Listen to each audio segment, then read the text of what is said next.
The Grace of Uncertainty, the next installment. I've been thinking a lot about my religious upbringing. My context is the Anglican Church. A couple of uncles who were both devoted pastors, preachers, clerics, and what that influence meant in the family, a large family, growing up, and how that journey started and ended with trauma.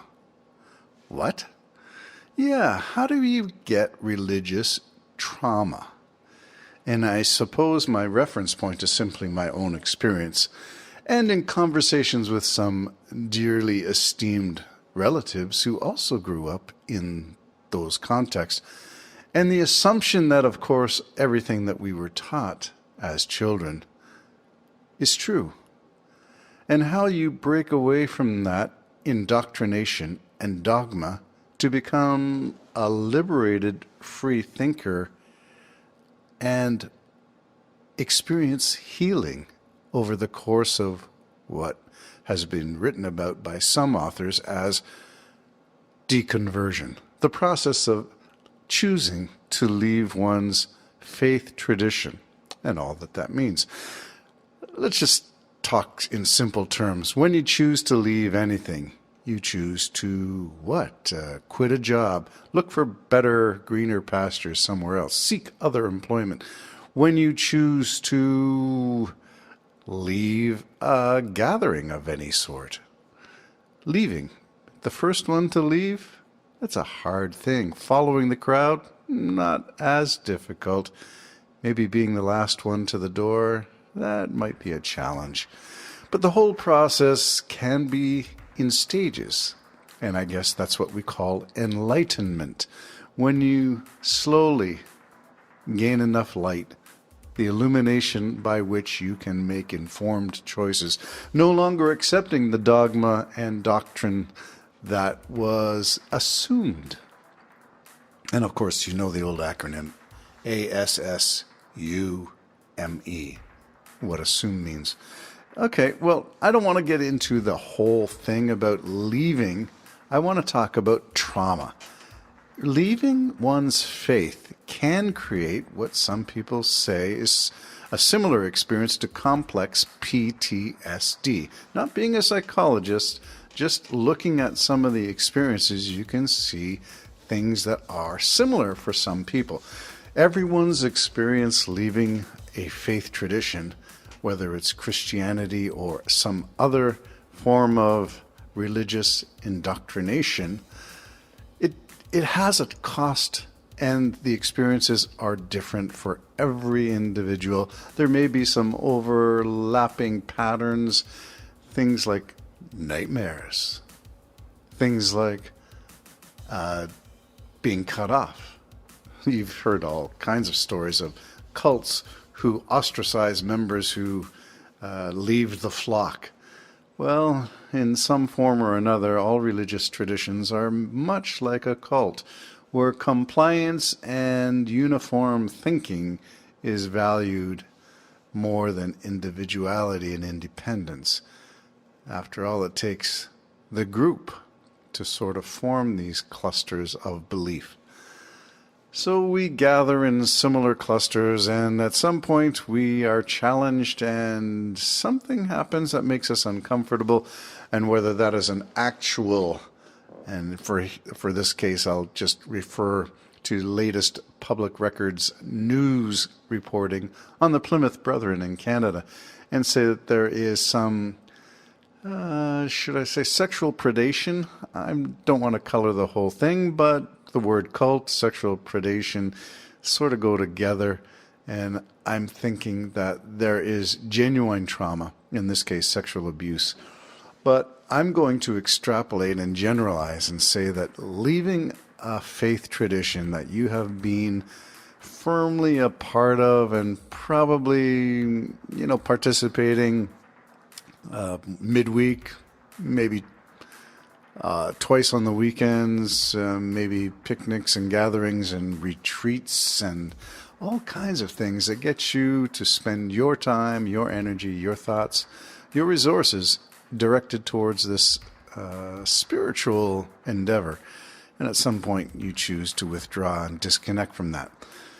Or as I think it's Homer Simpson's boss once talked about, the sucking on the proverbial teats of religious dogma.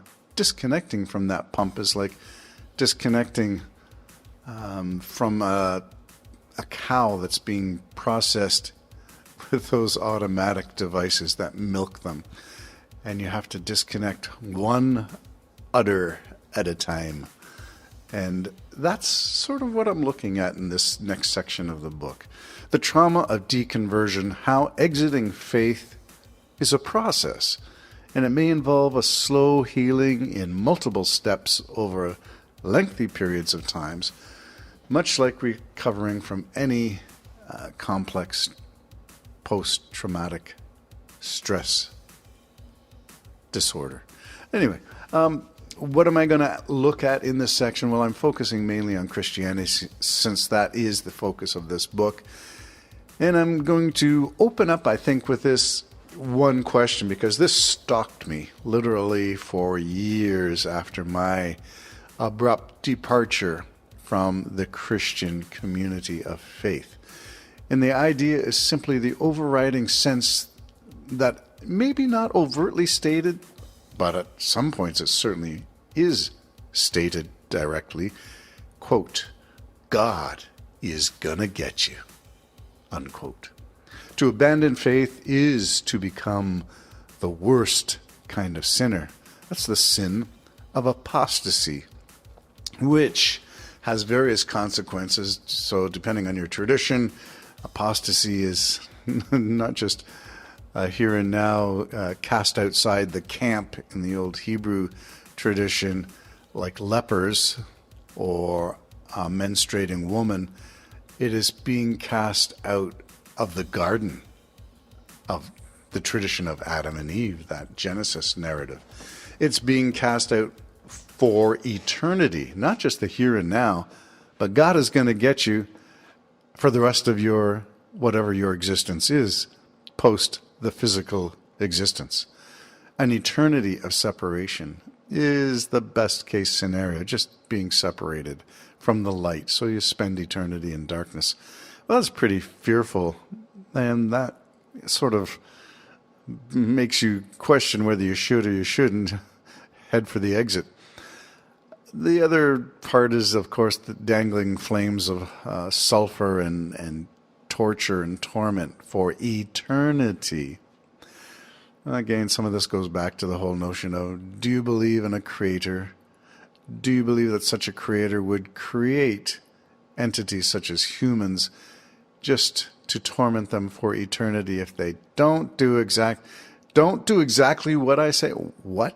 Well, how do we know exactly what that creator said? Well, you claim ancient documents, and we know that documents are like, I was going to say it's like a telephone line where you never know.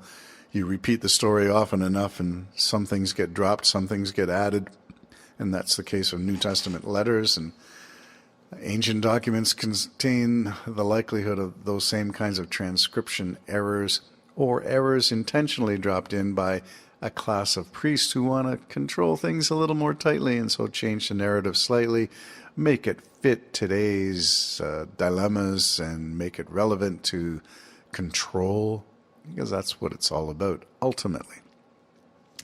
Well, God is going to get you, whether that's the here and now of being ostracized, of being socially outcast, of being disconnected from the manna of divine favor. You're an apostate. You're a sinner. What's going to happen to you? Questions are legitimate because we've been geared towards remaining steadfast in the faith out of fear. Fear of an eternity dangling over the flames of hell. Well, what if there is no heaven or hell, no God? Didn't John Lennon muse upon such things? Maybe he was onto something. Whether you like his music or not, it's worth thinking about. God is going to get you. How does that happen? And should we fear it? Well, fear keeps you stuck. Fear keeps you moving sometimes. Afraid to stop. Got to keep moving. What happens when you, and this is a particular one that bothered me because it was so ingrained in my psyche by the time I had to cross this bridge. What happens when you stop tithing? Tithing, of course, is that need to donate 1/10 of your resources, whether that's literal money or, as it has become stated lately, it's 1/10 of all that you are. So it may not be just monetary resources. It may be your time. It may be your talent. But all told, it's about 1/10 of all of who you are. Recently, I've come across some ideas that say you can never really follow the 10th, because that was an Old Testament concept that was done away with and fulfilled in the time of Jesus, because the conditions had changed since the tithe was outlined in the Old Testament. So will you ever be punished for not giving your tithe? Well, that was a real concern for me. If I stop tithing, God is going to get me. How will he get me? Well, there's some interesting, I just did a quick Google survey to find the consequences of not tithing. And one of them was quite specific. It listed about 9 reasons why you should continue tithing. Of course, that's an extreme fundamentalist interpretation of things. But the consequences range everything from you will not be able to sleep, you cannot live with yourself, your conscience will plague you, you will be unsettled, you will be tossing and turning and sleepless in your night, you'll be plagued by nightmares. That goes along with, you can Google all this stuff for yourself. 9 signs that God is angry with you. And what are those signs? Number 1, God is silent. Well, if you don't believe God exists in the first place, of course he's going to be silent. So that's not really a clue. You don't feel guilty about how you live your life anymore. Is that such a bad thing? St. Paul was the apostle of the wiggly wormness of theology, where you have to self-loathe in order to be a good Christian. And I'm not sure that's anything close to what Jesus was teaching. You keep stumbling upon Bible verse after Bible verse in your daily devotions calling for repentance. Yeah, the guilty conscience is a son of a gun thing. It's like popping a whole bunch of balloons with a pin. You blew these things up to support yourself and surround yourself with other alternative thinking, but the scriptures are supposed to be like the pin that bursts all those bubbles, all those things that you blew up for yourself, all the ideas that you learned for yourself, and you got to come back to the standard fare of dogma.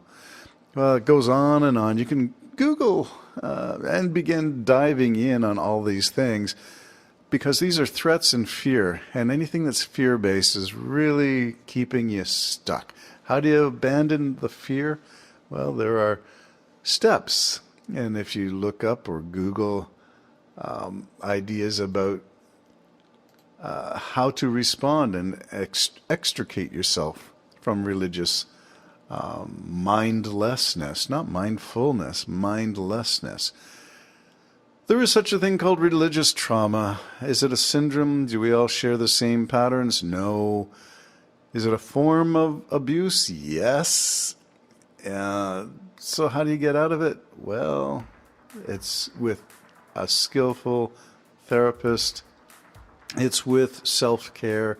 It's with a better diet. You've heard all these things in alternative health and therapies and treatments throughout most of your life, that building yourself is perhaps the best way to deal with some of your fears. So, yeah, I think there are some lasting effects of religious trauma. Self-doubt is one of them. Guilt is another one.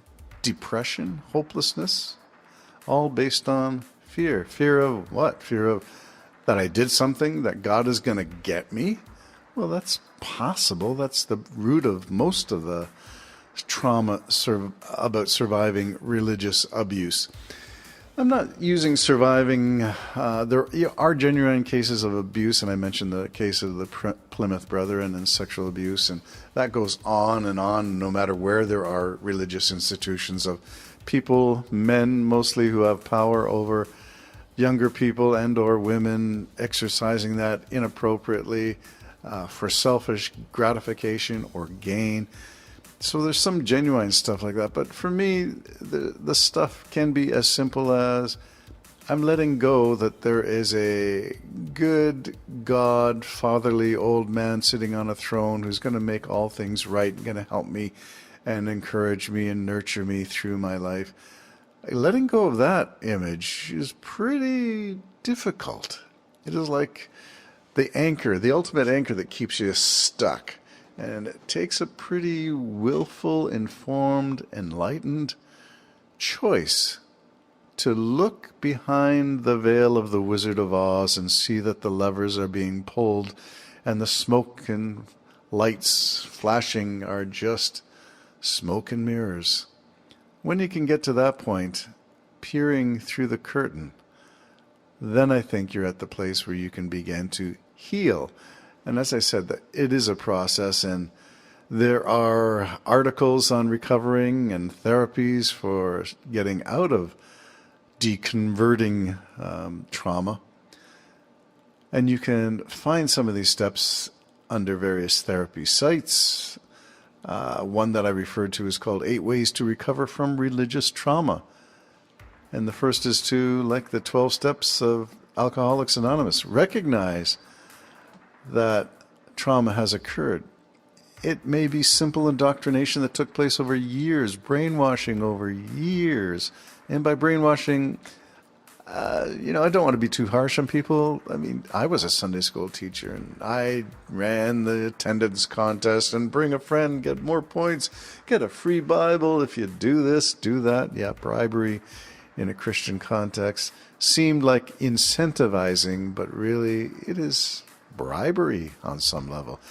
So recognize that trauma may have occurred over a long period of time, or maybe an instance of a personal encounter at a Christian camp where something went awry or amok, something that didn't sit right or well with you. Recognize it as occurred. Separate your personal values from your religious beliefs. Your personal values, things that you believe are true for you. And then explore why and what you want to believe going forward. Identify your hopes for the future and seek support. You're not alone. Bottom line. Take care for now. Bye-bye. Poison. I said religion is poison.